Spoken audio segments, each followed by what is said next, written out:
오늘 말씀의 제목은 하늘이 열리고 하늘이 열리고라는 제목으로 하나님 말씀 보겠습니다. 여러분 한번 여쭤볼게요. 여러분께 한번 물어보겠습니다. 예배 중에 누군가가 설교 시간에 자리에서 뻘떡 일어나더니 나는 지금 하늘이 열리는 것을 봅니다 라고 말한다면, 나는 지금 하나님 우편에 서신 예수를 봅니다 라고 말한다면 여러분 정말 다 할렐루야 하고 같이 외칠 수 있을까요? 우리는 어떤 반응을 보일까요? 여러분 혹시 어떻게 하실까 생각해 보실 적 있으세요? 이거 뭐야 라는 생각 들지 않겠습니까? 혹시 또는 저 사람이 정신이 온전하지 않은 사람 같네 이런 생각은, 또는 이거 진짠가? 깜짝 놀라는 반응도 있겠죠. 아주 복잡 다양한 감정이 들 겁니다. 어쩌면 불편한 마음도 들 수 있을 거고요, 의심도 일어날 거고요, 어쩌면 그 가운데는 분노의 감정이 올라올 수도 있을 겁니다.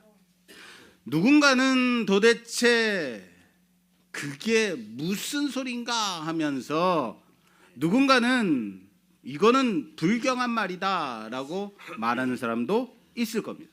누군가는 빨리 저 사람을 예배당에서 내쫓아야 된다라고 말하는 사람도 있을 겁니다. 누군가는 이렇게 말할지도 모릅니다. 이건 완전히 선을 넘었어.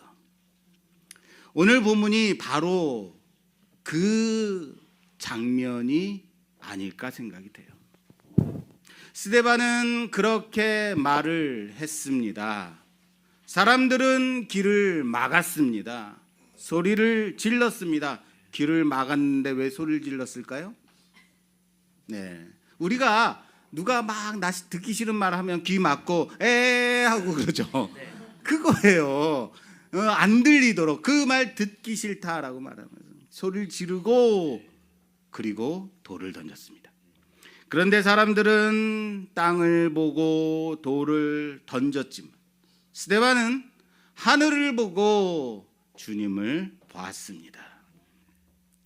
우리는 이런 생각해요. 스데반은 좋은 사람. 그래서 스데반은 누구 편? 우리 편. 돌 던지는 저 놈들은 나쁜 놈들이라고 아예 지정을 해버려요. 그리고 본문을 보게 된단 말이에요. 그러면 나는 정말, 내가 생각하는 나는 정말로 스데반의 편에 서 있는 사람일까요? 내가 혹시 돌을 던지는 저 무리들 속에 있다면 어떡할 거예요? 여러분 생각해 보시라고요. 누군가가 예배당은 아무것도 아니야 라고 말한다면 그거 정말 맞는 말일세 이럴 건가요? 그걸 듣는 우리는 불편한 마음 들지 않겠습니까? 예배당이 거룩한 건가? 예배당이 거룩한 공간이 아니다라고 말한다면 우리는 왜 이처럼 정성껏 토요일이면 나와서 청소하고, 정성껏 예배당을 깨끗하게 하려고, 청결하게 하려고, 함부로 강단에 올라오지 않으려고 하고 그렇게 헌금하고 지키나요? 누군가가 성경은 단지 그냥 여러 경전 중에 하나일 뿐이야 라고 말을 한다면, 성경이 인간의 어떠한 기록이다 라고 말한다면 우리는 왜 이 말씀이 목숨보다 더 소중하다고 지키려고 그렇게 열심으로 살아가는 거죠? 어느 날 누군가가 설교 시간에 이렇게 말했다고 해보자고요. 이 교회 건물은요 무너져 없어져야 되는 거예요. 쇼킹하죠? 왜냐하면 이곳에는 하나님이 계시지 않기 때문입니다 라고 열을 낸다면, 여러분 지금까지 여러분들이 지켜왔던, 여러분들이 드리고 있다고 믿어왔던 이 예배가 어떻게 돼요? 산산이 부서지는 거죠. 당신들은 허물만 붙잡고 있어요. 형식뿐인 예배만 드리고 있다고요.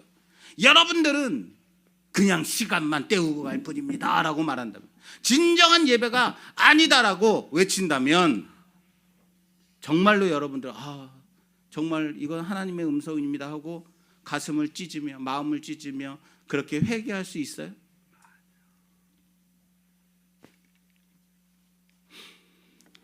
지금 우리의 마음속에 혹시 이런 말을 듣는다면 어떻게 교회에 와서 그런 말을 함부로 하느냐 라고 하며 분노하진 않을까 말이에요. 혹시 여러분들 중에 그 말을 딱 듣자마자 맞아, 나도 조재영 목사 좀 수상하다고 생각했어, 그렇게 동조할 사람 혹시 없으신가요? 아니면 아까 말한 대로 이거는 완전히 선을 넘은 거지, 나는 용서할 수가 없어 라는 분노의 마음이 일어날 건가요? 그럴 수 있어요. 아니, 최소한 여기 앉아 계신 여러분들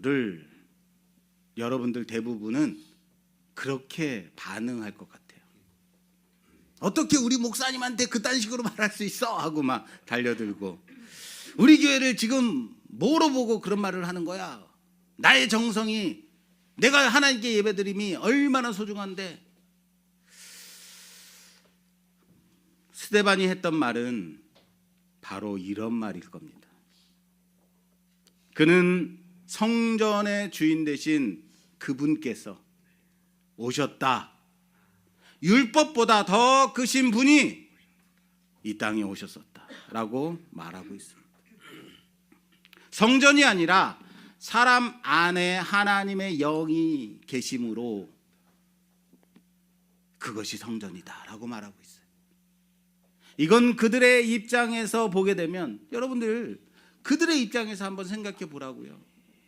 완전히 선 넘은 거죠. 그래서 그들은 더는 참을 수 없었던 거겠죠. 그들은 나쁜 사람들이라고 왜 돌을 던졌냐고요? 우리들 그런 마음 들지 않으세요? 좀 이해되는 부분들? 나는 어땠을까? 그래서 돌을 들은 건 아닐까요? 이게 단지 그들이 나쁜 사람들이기 때문에? 이게 정말로 그렇게 잘못된 걸까요? 우리라도 다르지 않았을 겁니다. 우리가 믿고 있다고 생각했던 그 믿음은 꼭 지켜야 하는 것이기 때문입니다. 진리에 대해서 함부로 말할 수 없는 것이기 때문입니다. 신성한 것을 가볍게 여기는 자를 그냥 두어서는 안 되기 때문이에요. 그렇게 생각하기 때문이에요. 그래서 그들은 분노한 것이겠죠. 그 분노는 신앙에서 나왔고, 그 분노는 믿음을 지키기 위한 것이었다라면요, 생각해 보시라고요. 거룩한 예배 자리에 나와서 여긴 하나님이 없어 라고 말한다면, 이 예배는 틀린 예배야 라고 함부로 판단하고 말하는데도 가만히 있을 건가요? 그겁니다. 돌 들 거라고요. 우리도 돌 들고 던지겠죠. 율법에서 그렇게 하라고 시켰으니까. 그들은 지키려고 했다. 성전을 지키고 율법을 지키고 신앙을 지키려고 했다. 뭐가 그렇게까지 잘못된 걸까요? 우리는 어떻습니까? 과연 우리의 열심은 누구를 위한 열심인가? 이럴 때 우리의 분노는 누구의 기준에 나온 분노인가? 우리는 정말 하나님을 지키고 있는 자들인가? 아니면 내 생각과 내 확신을 지키고 있는 자는 아니겠는가? 스데반은 이렇게 말했습니다. 목이 곧고 마음과 귀에 할례를 받지 못한 사람들이여. 너희가 항상 성령을 거스른다라고. 너희 조상과 같이 너희도 그렇다. 스데반은 그들의 행동을 단호하게 진단했습니다. 그리고 엄중하게 꾸짖고 있습니다. 그들은 신앙에 열심은 있었지만 마음은 단단하게 굳어 있었던 자들이었죠. 혹시 우리 또한 그런 단단히 굳어버린 마음속에 이 자리에 앉아 있지는 않습니까? 그들의 귀는 열려 있는 것처럼 보이지만, 듣는 것처럼 보이지만 말씀은 결코 그들의 귀에 들려지지 않았다면요. 우리처럼 이 자리에서 그렇습니다 그럼 아멘하고 그러는데 무엇을 들었는지 전혀 기억조차 못하고 가슴에 새기지 못하고 있는 자들이라면요. 그들의 분노는 하나님을 위한 것처럼 보였을지 몰라도 실은 성령을 거스르는 고집이었죠. 자기 신념, 자기 확신이었을 뿐입니다. 그게 문제인 겁니다. 한 철학 교수가 수업 시간에 학생들을 모아놓고 학생들에게 질문을 했다고 합니다. 어머니가 매독 복균자이고 아버지는 알코올 중독자이네. 이미 그들에게는 4명의 자식들이 있었지만 이미 그 자식들 또한 여러 장애를 가지고 태어났다네. 제대로 된 돌봄도 받지 못했다네. 그러던 중에 또 아이를 임신하게 되었다. 아이를 낳아야 하는가, 낳지 말아야 하는가 학생들에게 물어봤습니다. 여러분들이라면 어떻게 하겠는가? 학생들은 곰곰이 생각하다가 대부분 유전적 문제를 가지고 태어날 테니 낙태해야 되는 것이 옳지 않겠습니까? 그것이 그들에게도 아기에게도 낫지 않겠습니까? 라는 대답을 했다고 합니다. 그러자 교수는 이렇게 말했다고 합니다. 자네들은 지금 루트비 반 베토벤을 죽였네. 물론 이것은 팩트에 근거한 예화는 아닙니다. 놀라지 마십시오. 물론 베토벤의 아버지는 알코올 중독자라는 설이 있습니다. 사회과학적 질문으로 묻기 위해서 약간 변형된 예화일 뿐입니다. 그렇습니다. 우리가 이 예화를 통해서 알 수 있는 것은 우리가 옳다고 생각한 그 판단이 항상 진실은 아닐 수 있다라는 겁니다.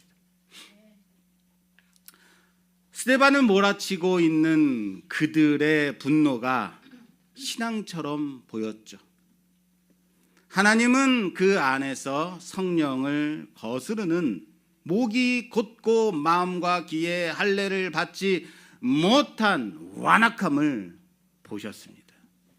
그들 안에 진정한 하나님이 계시지 않다는 것을 보셨습니다.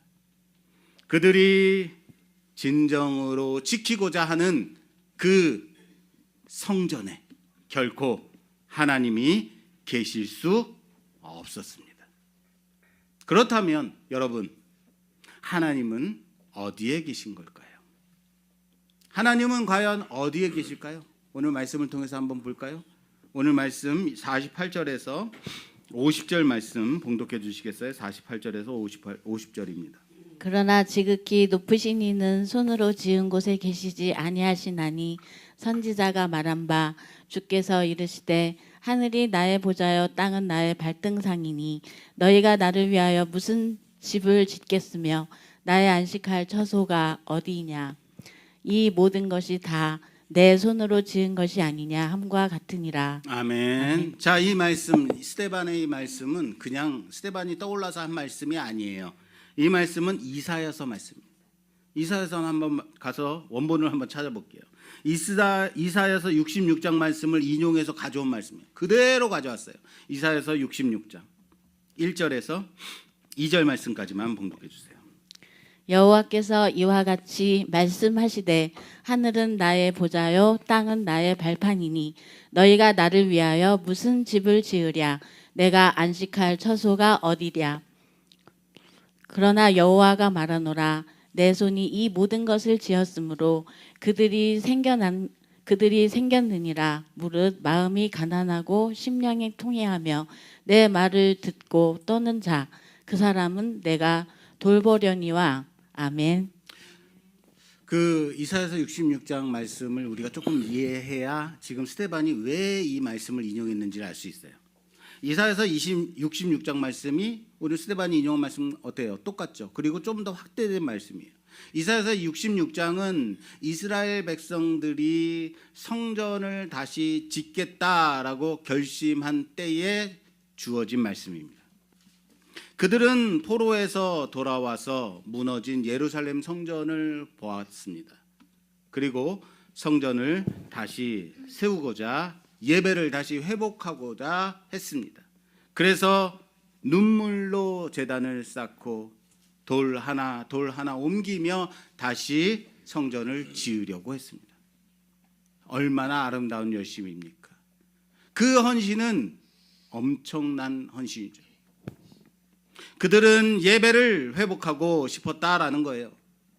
그런 그들에게 그래 고맙다 참 고맙다라고 말씀하셔도 부족할 것 같은데 하나님은 이사야 선지자를 통해서 단호하게 말씀하고 계신단 말이에요.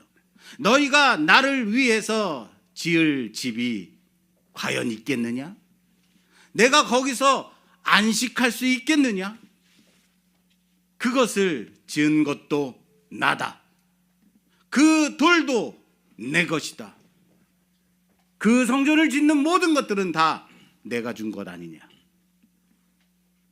하나님이 찾으시는 것은 건물도 외형도 아닙니다. 하나님은 당신을 위한 성전이 필요한 것이 아니라고요. 그럼 무엇이 필요할까요? 하나님은 지금도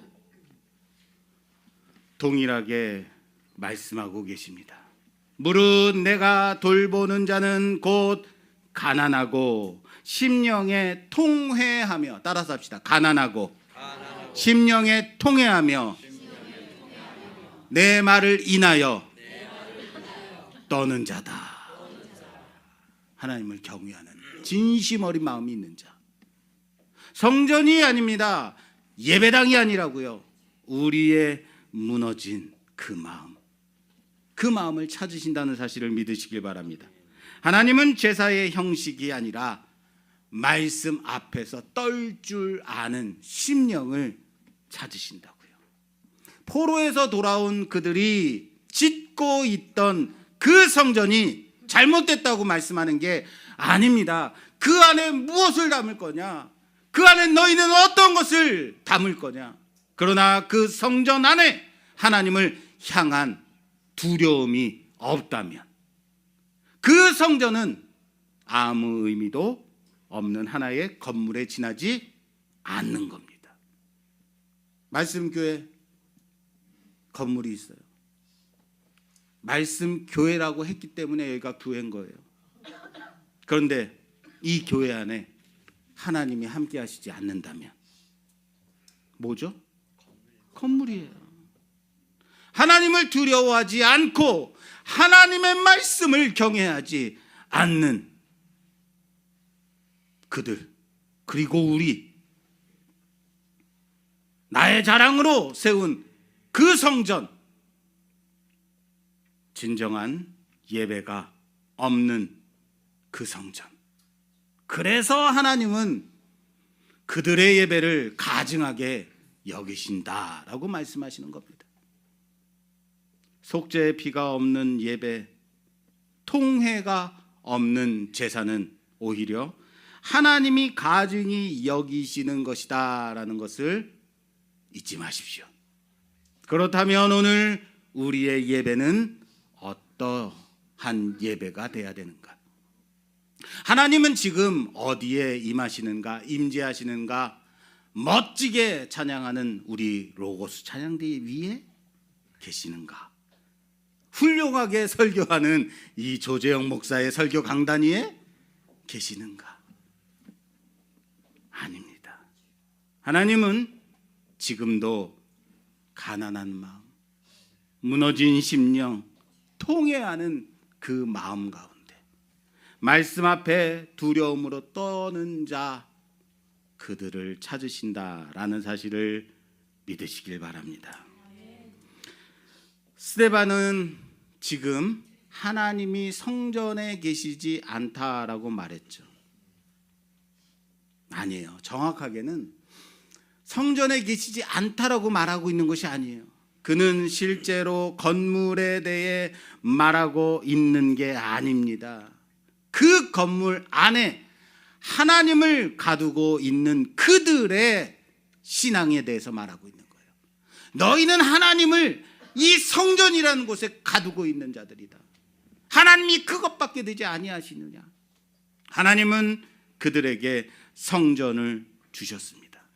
그러나 그 성전에 갇히시는 분이 아니라는 겁니다.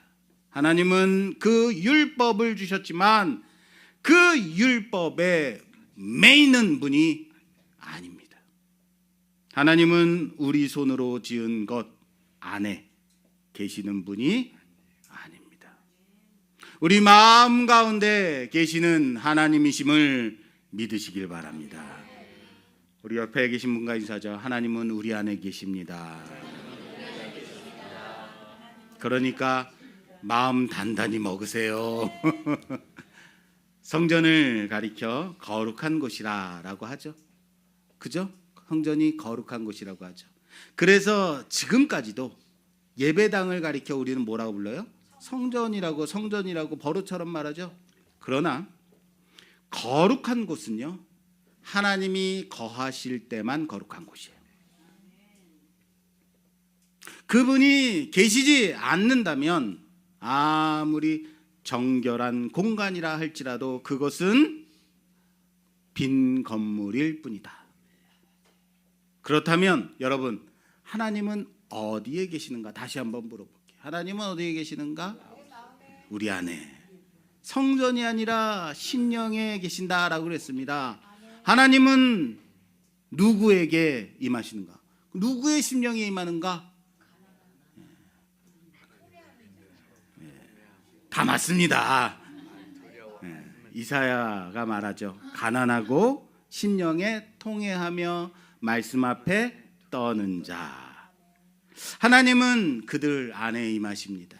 그렇습니다.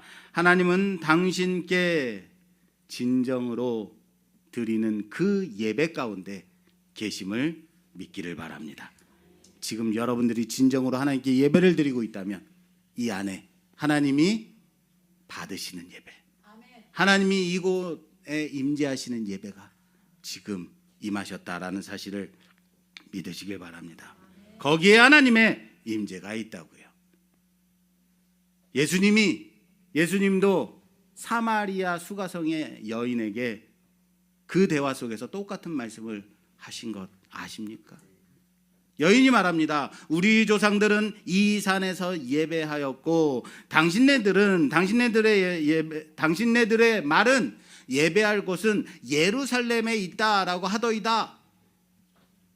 그 여인에게 예수님이 말씀하십니다. 요한복음 4장. 찾는 이유가 있어요.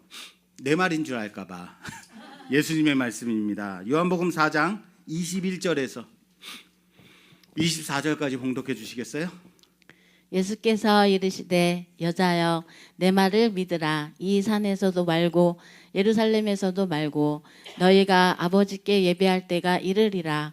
너희는 알지 못하는 것을 예배하고 우리는 아는 것을 예배하노니 이는 구원이 유대인에게서 남이라. 아버지께 참되게 예배하는 자들은 영과 진리로 예배할 때가 오나니 곧 이때라. 아버지께서는 자기에게 이렇게 예배하는 자들을 찾으시느니라. 아멘. 하나님은 영이시니 계속해서 해주세요. 예배하는 자가 영과 진리로 예배할지니라. 아멘. 할렐루야. 아멘. 믿으십니까? 아멘. 그렇습니다. 하나님은 예배의 장소보다 영과 진리로, 형식이 아니라 진심으로, 의식이 아니라 심령으로 예배하는 자를 지금도 찾고 계심을 믿으십시오. 주님의 말씀입니다. 그리고 이것을 사도 바울은 예배는 건물이 아니다, 그리스도 위에 세워진 공동체다라고 증언합니다. 볼까요? 에베소서 2장입니다. 에베소서 2장 20절에서 21절, 22절까지 봉독해 주세요. 너희는 사도들과 선지자들을 더 위에 세우심을 입은 자라. 그리스도 예수께서 친히 모퉁이 돌이 되셨느니라. 그의 안에서 건물마다 서로 연결하여 주 안에서 성전이 되어가고 너희도 성령 안에서 하나님이 거하실 처소가 되기 위하여 그리스도 예수 안에서 함께 지어져 가느니라. 아멘. 바울은 분명히 증언하고 있습니다. 성전은 더 이상 건물로서의 성전이 아니다. 성전은 살아있는 사람들, 예수 그리스도의 영이 계신 그들이 성전이다. 예수 그리스도 위에 세워진 사람들 하나하나가 살아있는 돌이 되어서 연결되고 서로 연합하고 붙잡고 서로 붙잡고 지어져가며 그 위에 하나님의 거하실 처소가 세워져 가는 것이다. 너 하나가 성전이 아니라 함께 연합하여 세워져 가는 것이다. 예수 그리스도를 모퉁이돌 코너스톤이 되어서 그 위에 사도와 선지자의 말씀 위에 하나하나 믿는 자들이 세워져 가는 것, 그것이 성전으로 세워져 가는 것이다. 하나님이 거하시는 처소, 그곳이 성전이다. 믿으십니까? 교회는 그렇게 세워지는 것입니다. 성령이 거하시는 사람이 바로 성전임을 믿으시기 바랍니다. 그러니까 하나님은 어디에 계시는가? 사람의 손으로 만든 건물이 안에 계시는 것이 아니라 예수 그리스도 위에 세워져 가는 그 모퉁이 돌 위에 서로를 이어 붙잡아 몸되어 지체되어 세워져 가는 믿음으로 연결되어지는 그 속에 지금도 하나님의 영이 거하심을 믿으시기 바랍니다. 높은 천장 아래가 아닙니다. 멋지게 꾸며놓은 곳이 아닙니다. 우리가 말하는 재단이라고 말하는 그곳이 아닙니다. 가난한 마음, 회개하는 심령, 말씀 앞에 경외하는 자, 그 안에 지금도 계심을 믿으시길 바랍니다. 스데반은 분노한 회중이 던진 그 돌에 맞아 순교하게 됩니다. 사람들은 돌을 던졌고 소리를 지르며 달려들었습니다. 그리고 숨을 거두는 스데반 위에 돌들이 쏟아져 내렸습니다. 그런데 그 장면에 잠깐 한 사람이 탁 하고 등장하는 부분이 있어요. 58절 말씀 볼게요. 58절, 그 증인들이 옷을 벗어 사울이라 하는 청년의 발 앞에 두니라. 누가 나왔어요? 사울. 성경은 왜 이 사울의 이름을 갑자기 굳이 말하고 있는지는 말하고 있지 않아요. 그는 돌을 던지지 않았지만 그들의 분노를 지지했다. 지지하고 있는 사람이. 그래서 그 자리에 있었던 사람인 거예요. 그리고 그들의 옷을 맡아 주었습니다. 뭐죠? 책임을 지겠다는 거죠. 그가 누구인지 우리는 잘 알고 있습니다. 우리가 너무나도 잘 아는 이름, 복음이 땅 끝까지 전달되어지는 그 사건 속에 중심, 이방의 사도, 교회를 세우고 많은 신약 성경의 서신서들을 쓴 온 세상에 복음을 이어준 바로 그 사람. His name is 바울. 폴. 바울이 나옵니다. 그 이름이 여기에 있습니다. 이건 여러분 참 성경을 보면요, 이런 데서 참 기가 막히다는 생각이 들어요. 왜냐면요, 사울 잠깐 나오고 없어요. 이런 거죠. 영화의 한 장면 같다라는 거예요. 마치 영화에서 주인공이 딱 응애하고 태어난 다음에 장면이 딱 벗어나서 다른 한참 동안 다른 배경에 대한 이야기, 다른 사람들 이야기 한참 나오다가 영화가 전개되다가 한참 뒤에야 그 주인공이 다시 짜잔 하고 등장하여서 영화의 전체적인 스토리와 클라이막스를 끌고 가는 그런 것 같아요. 지금이 바로 그 장면 같지 않습니까? 좀 성경을 볼 때 좀 상상을 하시면서 보세요. 얼마나 재밌는지. 지금 사울의 이름을 잠깐 등장시켰다가 그럼 바울로 바로 가야 되잖아요. 근데 성경 그러지 않는다니까요. 복음의 다음 장을 쓰기 시작하면 되는데 안 그런다고요. 성령께서 카메라를 돌로 치는 사람들 그 사이에 사울을 탁 포커싱을 하는 거죠. 그리고 그 뒤로 사울의 이야기가 이어지지 않아요. 복음이 핍박을 받고 사람들이 흩어져 사마리아로, 에티오피아로, 저 멀리 이방 땅으로 예루살렘 밖으로 퍼져가고 있는 모습을 보여줘요. 그리고 9장에 가서야, 오늘 몇 장이죠? 오늘 성경? 7장이에요. 그리고 8장에서 바로 바울이 나는 게 아니라 9장에 가서야 사울이 다시 등장한다고요. 그리스도를 믿는 자들을 더욱더 가혹하게 박해하기 위해서 말을 타고 사람들을 죽이러 박해자로 다시 등장한다고요. 아마 그때의 사울의 눈은 살기등등한 눈동자였을 겁니다. 그가 보고 있는 것은 자기 확신이었을 겁니다.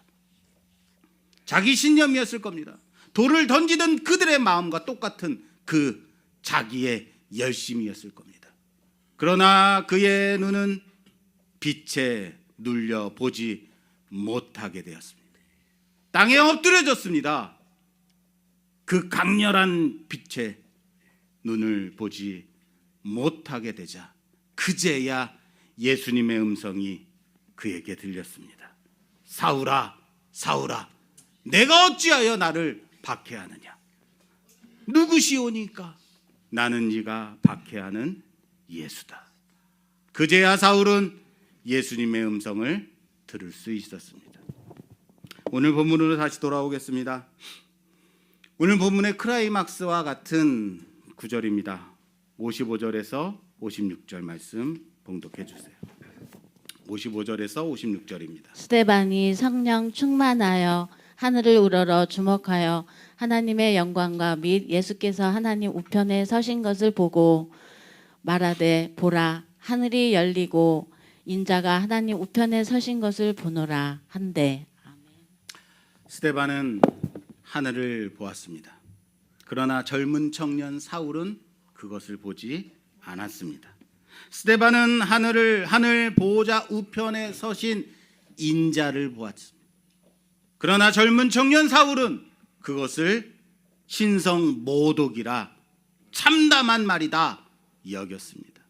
스데반은 보며 외쳤습니다.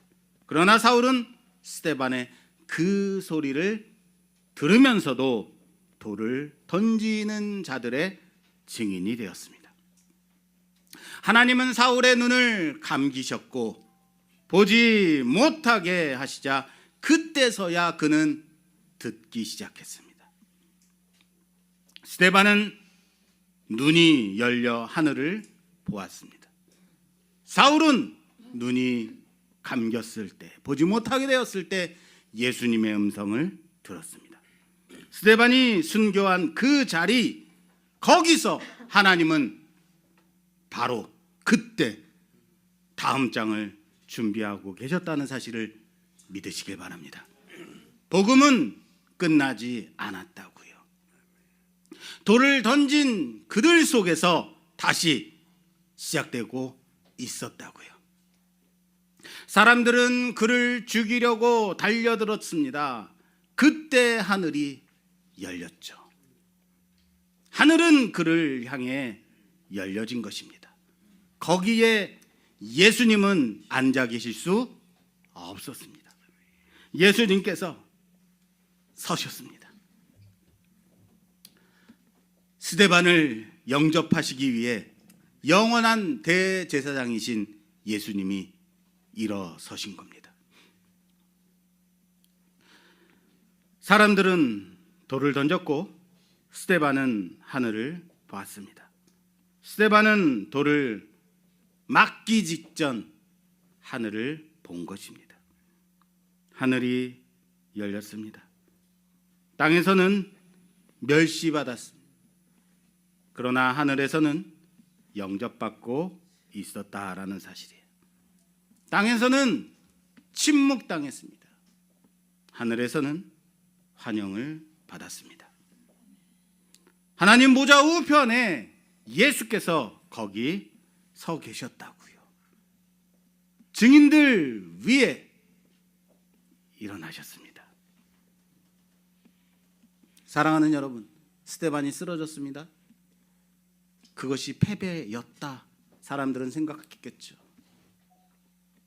그가 졌다라고 생각했겠죠.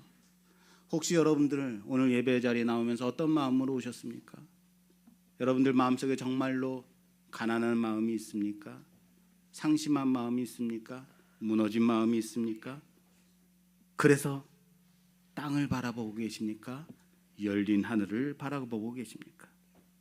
예수님은 스데반을 위하여 그 이름을 부르며 일어나셨다고요. 더 이상 앉아 계실 수 없다고요.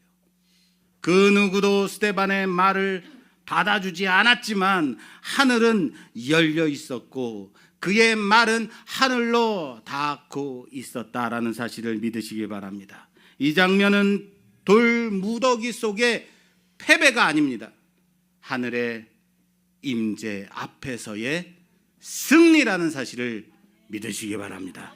사람들은 돌을 던졌지만 예수님은 그를 들어 올리시고 계셨습니다.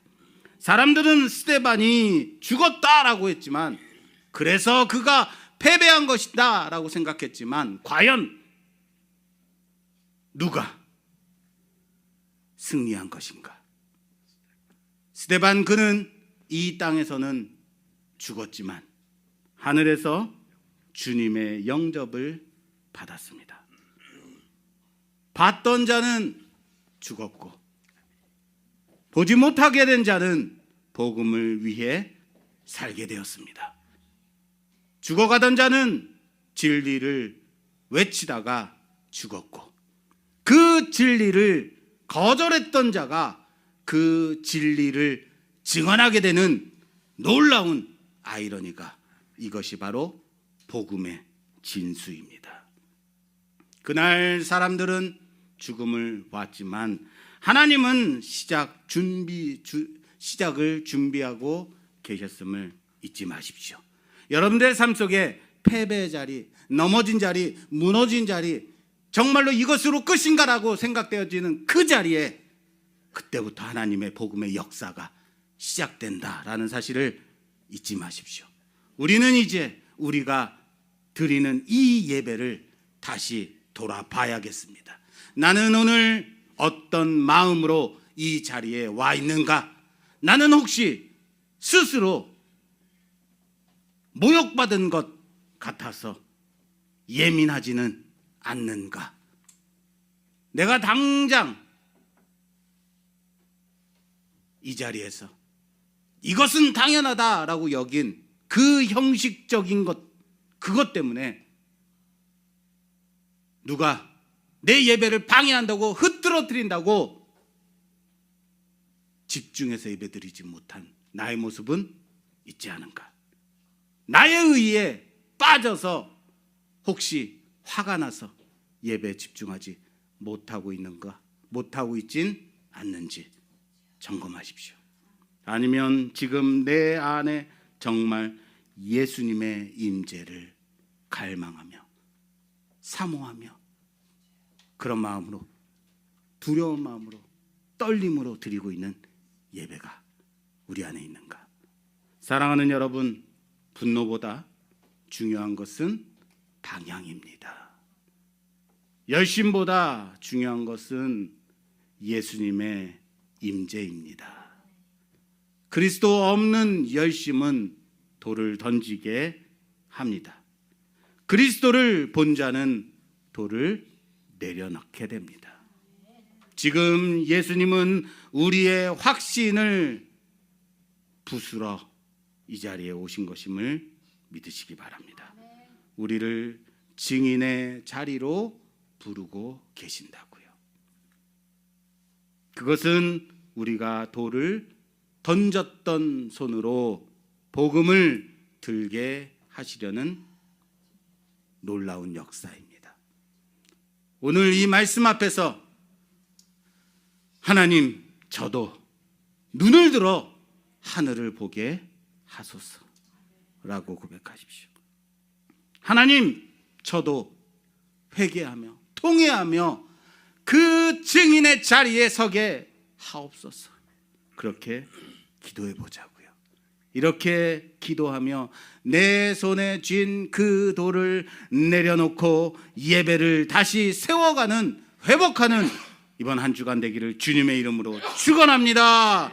축원합니다.